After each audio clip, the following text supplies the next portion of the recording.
Good afternoon, and thank you for joining the Library of Virginia as we discuss making the General Map of Virginia 1816 to 1826. My name is Cassandra Farrell, and I'm the Senior Map Archivist at the Library of Virginia. And what I hope to do today is we'll take a look at the legislation that was passed, who were the surveyors who were engaged in the process, and also what they did in the field and how did those manuscript maps made in the field become a published map for the Commonwealth of Virginia in 1826. The General Map of Virginia was established as a part of a legislation passed by the Virginia General Assembly in 1816. That's the same year that the Board of Public Works was established. It's the 19th century version of our 21st century Virginia Department of Transportation. And at the same time that this agency was established, the Virginia legislature created an act to survey and to create a map of the entire Commonwealth. And it was to replace or succeed Bishop Madison's map of Virginia that was originally published in 1807. It had been updated in 1818, but the Commonwealth really did need a map based upon surveys in the field, also based upon the work of civil engineers, and they needed a map to help them plan and develop the internal improvements. Just where should turnpike roads go? Where is the best place to direct a canal? These questions and many, many more. As you can see, we have a newspaper article from the Richmond Enquirer announcing the passage of the act, official announcement, May 11th, 1816. Here are the terms of the legislation. This is not everything from the legislation, but these are the highlights from the act to provide an accurate chart of each county and a general map of the territory of this Commonwealth. The act stated that county boundaries were to be surveyed for each county, and specific information was to be recorded, like roads, rivers, creeks and mountains and islands, ferries, bridges, villages, mills, manufactories, public houses, and other places of note. So these maps included important cultural information. Project surveyors who were to oversee the project, be a part of the project, were given permission to access public records from the county clerk's office or from the county surveyor's office, and they could also enter upon any property that they needed to enter for surveying purposes. 2 maps were to be drafted for each county, one for the county and the other to be deposited in the archives of the Commonwealth, which tells us right there that there was an archives for the Commonwealth before the official establishment of the Library of Virginia in 1823. This act was revised by the General Assembly in 1817. The prior act had given the county courts the duty of hiring surveyors, contracting with surveyors, and providing with the governor with the contract. Well, the 1817 legislation revised this and required that the executive office or the governor contract with surveyors himself to oversee the surveying of the Commonwealth of Virginia. The other part of the act to accurately chart each county and to map the territory of the Commonwealth included that the great divisions of the Commonwealth be surveyed as well. Surveyors were to be hired to survey the major rivers, including their soundings, their depths, and their channels. Mountains and their gaps were to be recorded and mapped and surveyed. Coordinates were to be determined for specific places within the Commonwealth.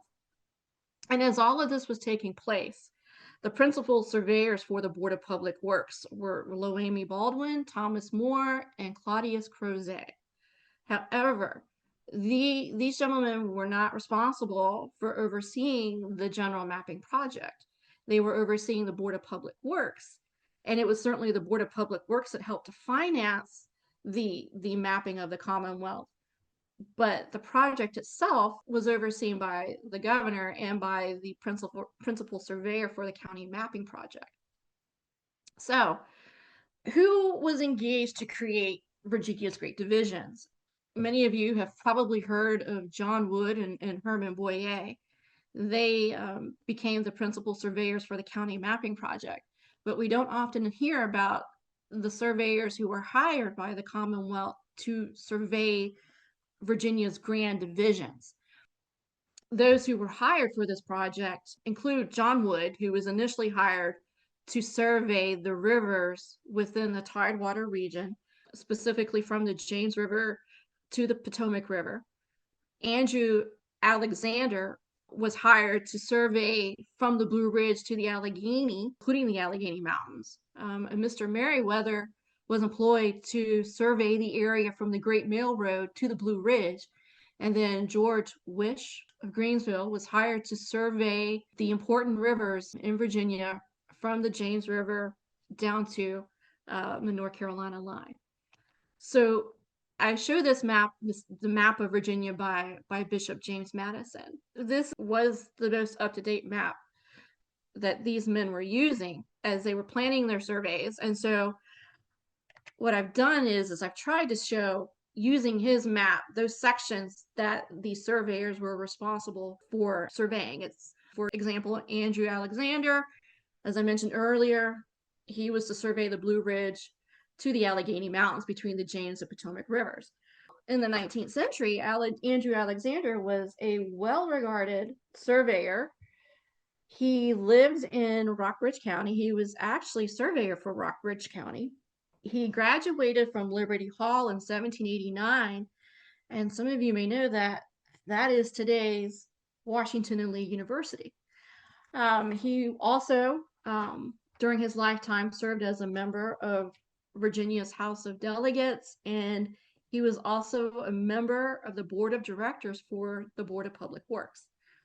He was a well-regarded civil engineer. He was a well-regarded citizen, and he certainly represented Rockbridge County during his lifetime. Other engineers or civil engineers engaged in this process include William Merriweather of Albemarle County. He was hired to survey the rivers between the Blue Ridge and the Great Mill Road. And the Great Mill Road, I have not been able to identify its specific location, but I do believe it was located along the fall line, and there were probably roads that branched from it to other parts of the Commonwealth. Now, Mr. Merriweather, as I mentioned, was of Albemarle County. He was a developer and entrepreneur, as well as being a plantation owner and an enslaver. He engaged in local construction projects in the Albemarle and Fluvanna County area. He was known for establishing several mills along the Rivanna River and even helped to establish Charlottesville's woolen mills. He moved to Texas in the late 1840s and moved again to Tennessee, where he died in 1861. His plantation was located about 15 miles outside of Memphis. John Wood, probably the best known of all of the surveyors mentioned so far, he was responsible for surveying those watercourses basically in the Tidewater region between the James and Potomac rivers. If you haven't had a chance to read the blog article that came out about him and Herman Boyer, I encourage you to do so. And John Wood was a Scotsman who taught in Edinburgh, and he immigrated to the United States in 1800 and lived in New York City for a short period of time. And apparently he helped tutor Aaron Burr's daughter. He moved to Richmond in 1802, and while living in the Richmond-Petersburg area, he briefly served as city surveyor for the city of Richmond. He taught mathematics at the College of William and Mary, and was even the head of a Petersburg academy for a short period of time. He was also known for being an eccentric individual, and I'm just going to quote, this is a 19th century comment about him. He was ungainly in person and manner, and so unique in gait and dress as to excite scrutiny and attract the notice of passing strangers. To say he was eccentric in appearance and behavior is probably an understatement. And last but not least, George Wish. He was from Hicksford, Greensville County, Virginia. He was the surveyor hired to survey the principal rivers from the Atlantic Ocean to the Allegheny Mountains. We know the least about him. We do know that Greensville County hired him in 1816 to survey the county, which indicates Greensville was very proactive in abiding by the terms of the 1816 Act to map the Commonwealth. So he was hired to do that. And we also know that he was in correspondence with Thomas Jefferson. As part of his duties as surveying that area, he had to note the highest peaks within the Blue Ridge and the Allegheny. And he did correspond with Thomas Jefferson, asking him for the calculations to determine the height of the peaks of Otter. And if you're interested in reviewing that letter, that is a part of the Founding Fathers online archives through the National Archives. And so that letter is online for anyone to review. So these gentlemen helped survey the grand divisions of the state. And of course, the work that they did was used by Boyer and Wood when they began to draft the general map of Virginia. That was what the map was called until it was officially titled. Later on in the mid-1820s, Wood and the delegates and the executive council, the correspondence that we've been able to go through, indicate that the map, when discussed, was called the general map of Virginia. So what I'm just going to do now is spend some time showing the examples of the manuscripts maps completed by those men who were employed to map the Great Divisions. This is an example of the manuscript map completed by John Wood of the Piankatank River. According to his survey notes, his field notes, we do have his field notes for that. We don't have the field notes for many of those maps created as part of this project, but we do have them for this one. And we know that he went up the south side and then the north side, and as he went through, he made notations and recorded the bearings for several spots along the river, and you know which spots they are because they're numbered on the chart. Another example is this very difficult to read map of the road from Lexington to Allegheny, created under Andrew Alexander's supervision. This only shows the first two sheets that comprise that map. It's in 4 parts. You can see Salem listed, and as you look closely, you can find the location for plantation homes and taverns and other intersections, the road leading from Lexington to the Allegheny.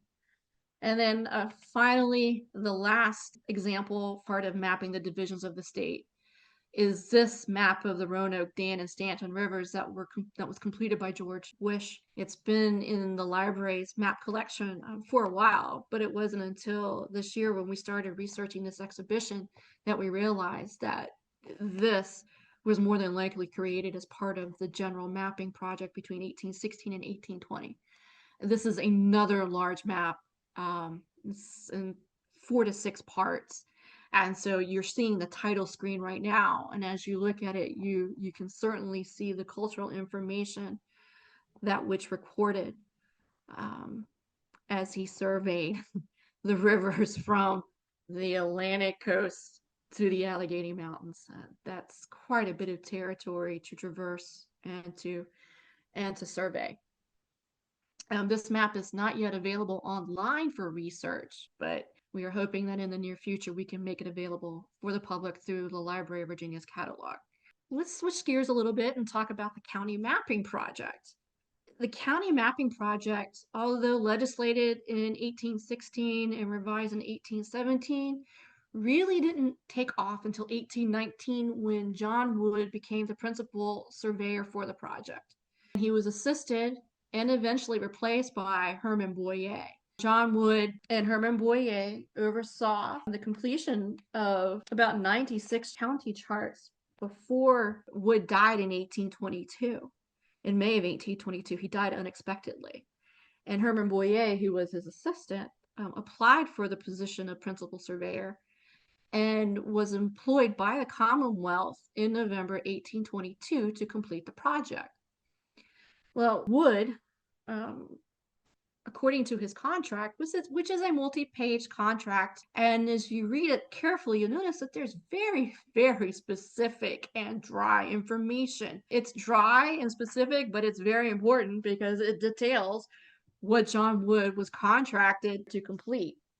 And that, of course, included surveying the Ohio from the Great Kanawha to the Pennsylvania line, or surveying the Monongahela River from Pennsylvania to the Buchanan River, finding the exact positions of roads and cities and towns, finding the coordinates and recording the coordinates for specific localities like the city of Richmond, the Capitol in Richmond, Capes Henry and Charles, the Natural Bridge, Harper's Ferry, and where the New River intersected with the North Carolina line as it ascends into the Cumberland Gap. It's a lot that he had to complete. And he was to be paid in allotments of $3,000. And the counties were supposed to be mapped at 200 poles to an inch. So beginning in 1819, they begin to oversee this county mapping project. We're fairly certain that the two men did not map or survey each county by themselves. That would be a very difficult project for two men to do in a matter of a couple of years.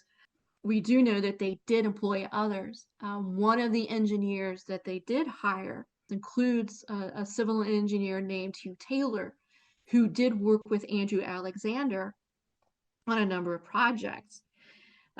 Hugh Taylor applied for a position with the Board of Public Works, and in that application, he identified that he had helped to survey specific counties under John Wood's supervision. And although he didn't name those counties, he did provide their geographical descriptions. We suspect that those counties include Monongahela County, Morgan County, after they were formed, Allegheny County too. So we know that they were hiring other surveyors throughout the state to survey counties and then to turn their surveys into them. And this is it's a receipt from the second auditor for 102 county maps and 7 surveys. So we have a list of those maps that had been completed by 1823. What was the process for all of these counties to be surveyed and then mapped? What did surveyors need to conduct a survey in 19th century Virginia? You need a tripod, you need chains, you need poles, you'll need a sextant, a theodolite, a telescope, you'll need a plane table, a compass, chronometer, a carriage, a cart, and yes, you will need horses. And if you are engaged in a river survey, you will need a boat, and you will need a boat captain. That's quite a bit of equipment to carry around. Chains and poles could be very long, and they can be very cumbersome.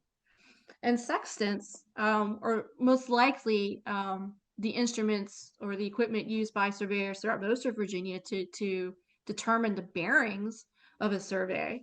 A theodolite is even better because not only can you determine the angles, but you have a tiny telescope built within the theodolite, which makes it easier for you to survey and determine the bearings for greater distances. A plane table is very important. It's basically a piece of wood comprised of oak or any other kind of wood that was 15 inches long, 12 inches broad, and generally composed of 3 boards, which could be taken apart. They oftentimes had a box frame that kept the table together, and that box frame was also helped to keep the sheets of paper that the surveyors were drawing on, to keep those in place. There was a brass ruler at each end. Oftentimes they had a scale or rulers fixed on a ballet and socket, which was set on a 3-legged staff. So you have examples on the screen right now of a compass, chains, a 3-legged staff. Here is an example of a 19th century sextant, which, if you can imagine, surveyor standing in the field, it could be a cornfield, could be a wheat field, could be along the James River, holding that up to determine the bearings and the angles to record in his field notebook. Here's an example of a chronometer, which would be used to help determine, again, their bearings and coordinates. Here is an example of a telescope, a Dollond telescope, which surveyors would need to determine the coordinates for specific localities. This is the instrument that they would use to monitor the satellites of Jupiter to help determine latitude. And of course, they could use other instruments, chronometer, for example, to help determine the longitude by observing the meridians of the sun. So it's a complicated process. This was completed by Frank Schoonover in 1923, and it's an example of George Washington surveying in the 18th century, and it suits our purposes just nicely for this. It shows Washington recording information in his field book. You have the three-pronged staff in front of him where the compass could be laid to help determine the bearings. That three-legged staff would also be used interchangeably to place a plane table on it. Unfortunately, we don't have him with a sextant in hand or a theodolite, but you could very well imagine him setting a theodolite up on a plane table or a sextant on a plane table to get the appropriate angles and bearings that they needed.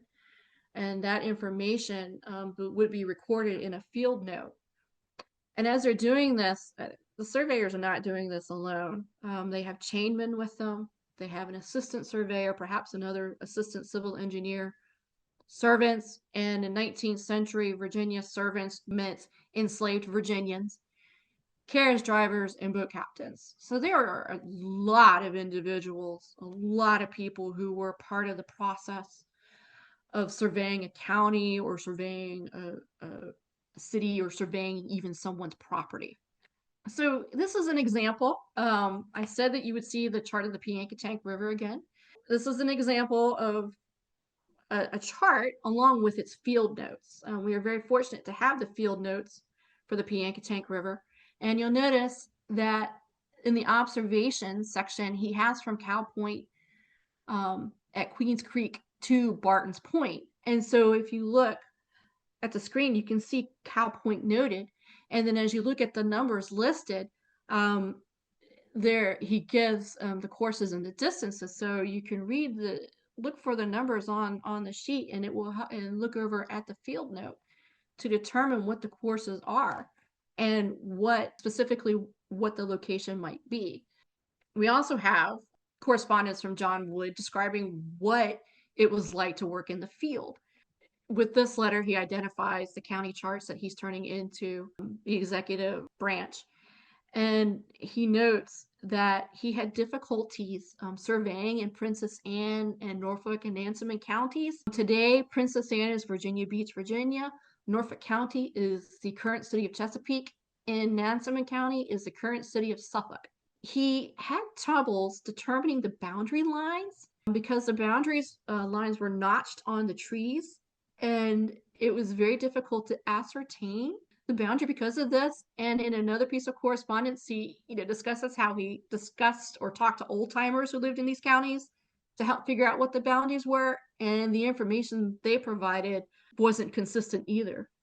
So everyone had a slightly different story or a slightly different description of what the county boundaries were.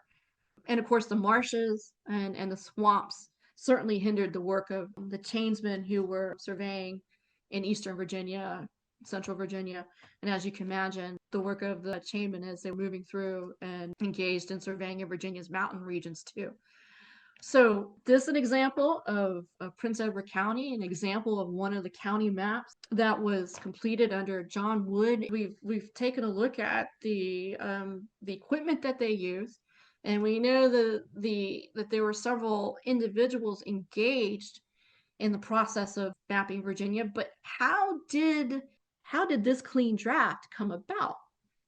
And I've been discussing this with some of my colleagues. We're not for certain just how the maps made their way from the field to Boyer and Wood's offices in Richmond. But we think, based upon correspondence and our understanding of the time period, The surveyors were engaged on the field, doing their survey work, and as they surveyed the county's rivers and streams and locations, they most likely were sketching this information in the field using a plane table. And then once they had sketched a manuscript map, they sent it to Richmond, where specifically John Wood, but possibly Boyer too, looked at it, made comments, sent it back to surveyors in the field requesting comments or revisions. That would get sent back to Richmond, and then Boyer and Wood probably drafted a cleaner version for the county clerk and the state. And we suspect that it was the two of them. A lot of the information is correct, but there are certain stylistic differences. The titles don't always appear the same on these county maps, but we suspect that it was the two of them, perhaps more, who were engaged in drafting the cleaner copies that were archived with the Commonwealth and sent to each county clerk's office. And as the surveyors are working in the field, they are noting their bearings in their field notebooks and possibly creating sketches in the field notebooks that were sent back to Wood and Boyer. A snippet of a specific area of Prince Edward County, and if you look, you can clearly see the cultural information that's being recorded. The location of Farmville, Hamden Sydney College, churches near Hamden Sydney, and of course taverns located near Hamden Sydney too. And very important to notate the location of those taverns. Of course, mills. You will find numerous mills located along Virginia's waterways in the 19th century. In our exhibition, we have several manuscript maps on display. We weren't able to show all 40 that are part of our collections, but we do have select maps on display that represent the different regions within the Commonwealth. We have Montgomery County, and of course, Montgomery County in 1821 encompassed more territory than it does today. If you have a chance, please go visit our website to take a look at this. And you can zoom in and you can see Christiansburg, and you can also see Blacksburg, and you can see the major road connecting the localities within Montgomery County. Here is one for Washington County. Again, if you look closely, you can see Abingdon. And of course, the roads on these county maps created underneath Wood and Boyer's are notated in red. The waterways are in blue, and they use watercoloring to show the mountains. That is consistent across all of the maps. And again, this is not exactly how Washington County looks today. Other counties were formed from it in the 19th century, but this is how it looked in 1821. And then here is Pocahontas County. This is the only county manuscript map that we have with Herman Boyer being noted as having been surveyed and drawn under his supervision. This is the only one that has Boyer's name on it, and this one was completed in 1825. This is an example of one completed from Monongalia County. I show this because the original manuscript map of Monongalia completed under this mapping project was more than likely completed by Hugh Taylor, and this is the clean version that was compiled either by Wood or Boyer to provide a clean copy for the county and the executive office. How did Virginia surveyors make a general map of Virginia from 106 county charts? And some of the charts are really large. The charts or the maps for Accomack County and Northampton County, Virginia, for example, are wall maps, and they do extend from the ceiling to the floor. They are huge. Others, like the maps for Goochland County and Hanover County, they're significantly smaller. So how does Herman Boyer, who is the one who ended up completing Wood's work and drafting a manuscript map from all these county charts. How did they bring them down? It must have been an intense project. We do know that by the time when Wood died in May 1822, Boyer did have a manuscript map from which to work. Wood had been working on a manuscript map of the general map, and in the early months of 1822, he certainly indicated in correspondence that he thought that he would have the general map completed by the end of the year. Well, his death stopped the project for a little bit, and when Herman Boyer was hired, he asked for an extension to complete the manuscript process by sometime in 1825. And so under his supervision, the general manuscript map was completed. We unfortunately do not have a copy of that manuscript map. That is the copy that was eventually carried to engravers who were interested in applying for the job to engrave and eventually publish the map. We do know from his correspondence that he had a manuscript map that he carried around with him. The Tanner firm was eventually hired by the Commonwealth of Virginia to engrave and publish the map. And what I have up on the screen right now is a copper plate from that 9-sheet map. We are very fortunate at the Library of Virginia to have the copper plates for the 9-sheet map that was published in 1826.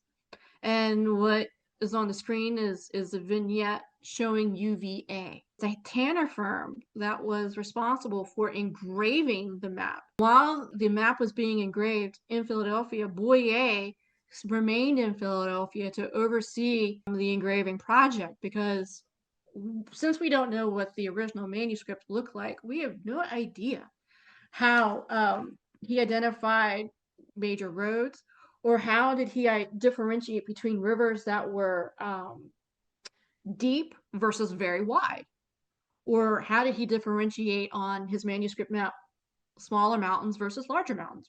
We don't know. And so we're taking an educated guess that one of the main reasons why he stayed in Philadelphia to oversee the project was to help answer and guide the engravers as they worked on this kind of minute detail. And so what I have up on the screen now is the copper plate with the printed version. And if you look very, very carefully, you can notice that the engraving is, the copper plate is engraved in reverse. And that is another process, that's another discussion. And my colleague Barbara Batson is going to be writing a blog post for this for the Commonwealth coming out in February that will further explain the engraving process. So if you are interested in that, please stay tuned for that blog. How do you carry around a 9-sheet map? A 9-sheet, it's huge. The published map is about 44 square feet too. And that's great for hanging on a wall, or hanging in your office, or hanging in the governor's office, or hanging in the halls of the General Assembly.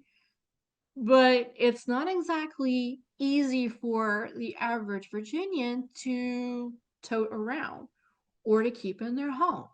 So Boyer recognized very quickly, or very early in the process, that a smaller map was going to have to be drafted and printed, and the Virginia's General Assembly agreed with him. And so a reduced map of Virginia was engraved by the Tanner firm and published by them, and this was published in 4 sheets. And we are very fortunate to have the copper plates for this 4-sheet too. 4 sheets were printed from 4 copper plates and then compiled together, pasted together on linen to be sold. 800 copies of the reduced map were printed in 1827 for sale, and 400 copies of the 1826 map were printed for sale as well. It was a project that took 10 years. It took several surveyors to draft and survey Virginia's counties, and it took one lead engraver to complete it. We are very fortunate also to have the copyrights for both maps. And if you have a chance to visit the Library of Virginia, the exhibition will be open until June 7th. and you can have the opportunity to view several of the county manuscript maps completed under Wood and Boyer's supervision. And you also have the opportunity to see a facsimile of the 44 square foot map in fabric. You'll also have a chance to see the copper plates as well, and some of the correspondence and contracts that were created as part of this process too. So I hope this presentation has helped to better explain how the general map of Virginia was made between 1816 and 1826, that we all have a better understanding of the surveyors who were involved and what kind of work they were engaged in, and that it was extensive and laborious work. Surveyors normally did their work in the spring and fall, and they normally use the winter months to determine the coordinates for specific locations, because that was the best time of year to be able to view the satellites of Jupiter. You didn't have to worry or deal with foliage or snakes or bugs or other things that you might encounter while you're working in the field.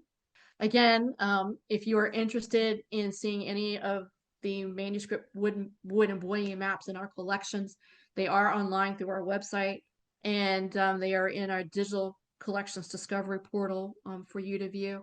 And if you haven't had a chance to look at them, you can do so. And I thank you for attending today.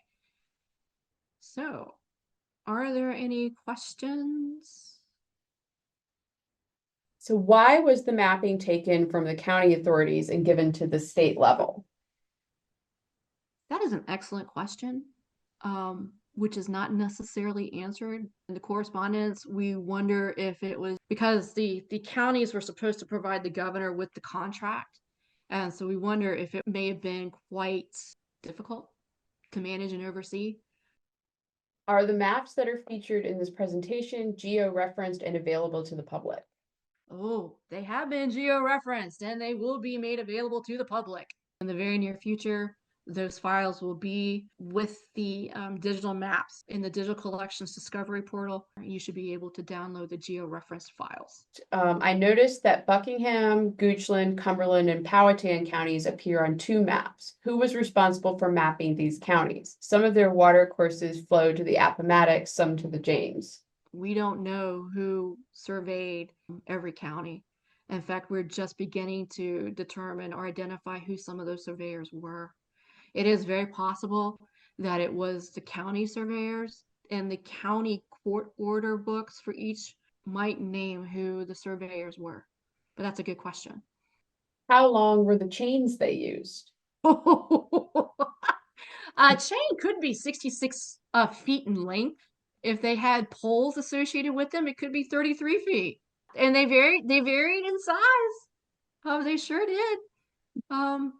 There are all different kinds of chains, and the Gunter chain apparently was the most popular chain. Would this be similar to how other regions of the US were surveyed and mapped? Are there differences and discrepancies between maps of different regions? I would say yes, and I would also say that that would depend upon the quality of the surveyors engaged in the process. For example, in Virginia, you have civil engineers working on some of the county mapping projects like Hugh Taylor, but that doesn't mean that you have an engineer of his quality working to survey other parts, the other counties in Virginia. I would also say, you might have some areas using poles versus chains. It would be a lot easier to use a chain on surfaces that are not flat. And for those of us living in Virginia, we know that it is not flat. And so it would be difficult to use a pole to survey, whereas a chain would provide for more accurate dimensions. And then you have triangulation, which was being done by the Coast Survey, and they were using triangulation to survey from boats off the coastline. Would the surveyor's books be kept by the person or turned over to the county/state? From my understanding, they were supposed to be turned over to Wood. And when he died, Boyer mentioned that a lot of his notes for the map project were, I think, with the individual who ended up being the executor for his estate, or with one of his close friends. So what happened to those, I am not sure. What happened to the field books and field notes that were likely created as part of the county mapping project? The Civil War, a lot of things did walk away during the war. In our collection, there are 40 extant county maps. The Chesterfield County map is with the Virginia Museum of History and Culture. The map of Frederick County is a part of the collections at the University of Virginia, and the county maps for Culpeper and Sussex are located at the National Archives, which indicates that they were probably taken as relics of the Civil War, probably between 1861 and 1862. Has anyone ever critiqued how accurate information was or how useful? We are doing that right now. And I can tell you, um, georeferencing the maps that are in the exhibition, I can tell you that not all of the river courses are shown correctly. And so that makes me question whether or not the surveyors just surveyed the as a creek or a river flowed into a major river and then didn't bother to continue to survey the rest of the river. That's a good question. My ancestors' 1700 property surveys for Augusta County are in Family Search. Is it possible to come to LBA and figure out where those plots are on today's map? Some plots later become Kentucky and West Virginia. What about them? That's going to be dependent upon what records are at the Library of Virginia at the county level. And if you call Archives Reference Services or contact them by email, they can assist you in helping to determine what records we have for Augusta County. See if there are any plats and surveys still extant, and they can assist you in determining what we have. And also, the other important piece of information to keep note of is what is still at the county level. So what surveys and plats are still located there? Because if you're looking at someone's specific property, you need to begin to look at maps at the county level. And unfortunately, we don't have the wood map completed. The wood map for Augusta County, we unfortunately we don't have it. What advances have been made to use AI for georeferencing as well as reading the writing on those maps? I know that the Library of Congress and other institutions like Stanford University are in the process of creating a program to read maps. It's not available yet. Basically, an OCR, for lack of a better phrase, to be able to read manuscript maps and publish maps. So it is in the works that is coming. It just hasn't, we're just not there, quite there yet, but they are developing it. And I attended a program, I think last year, that discussed it. Other than prominent water bodies, was there a common determinant in defining county boundaries? They were recorded. You could check Henning statutes in the legislation for Virginia. They tended to identify, describe, verbally describe county boundaries. I mean, you would have stones, you would have trees. It is Virginia, so it's things are being surveyed by meets and bounds, and so it's not a grid pattern that they're using or squares, but physical features. And then, of course, the work of the churches, certainly in processing lands in the 18th century, their records would be helpful in determining county boundaries too. But that was a tricky wicket as well because, again, not every surveyor was a conscientious surveyor, and so it that could have been a difficult process. I do know that Boyer did work on helping to determine the boundary between Virginia and Maryland. That was one of his duties when he was principal surveyor. Have you encountered evidence or references suggesting that development of canals in this historical period was a motive in completing a detailed state map? Oh, absolutely. Absolutely. They wanted to be able to connect um, Richmond and Virginia's port cities with the Ohio River Valley. That is certainly a reason that they wanted to do this because they wanted to develop the state's infrastructure. Because the War of 1812 really had shown our weaknesses, our transportation weaknesses, and to link the Ohio River Valley with the port cities. Thank you so much, Cassandra. For anyone whose question didn't get answered or who has a follow-up question as you think about it, I am going to drop our education account email address in the chat, and feel free to follow up with us with any other questions you have. Thank you for coming.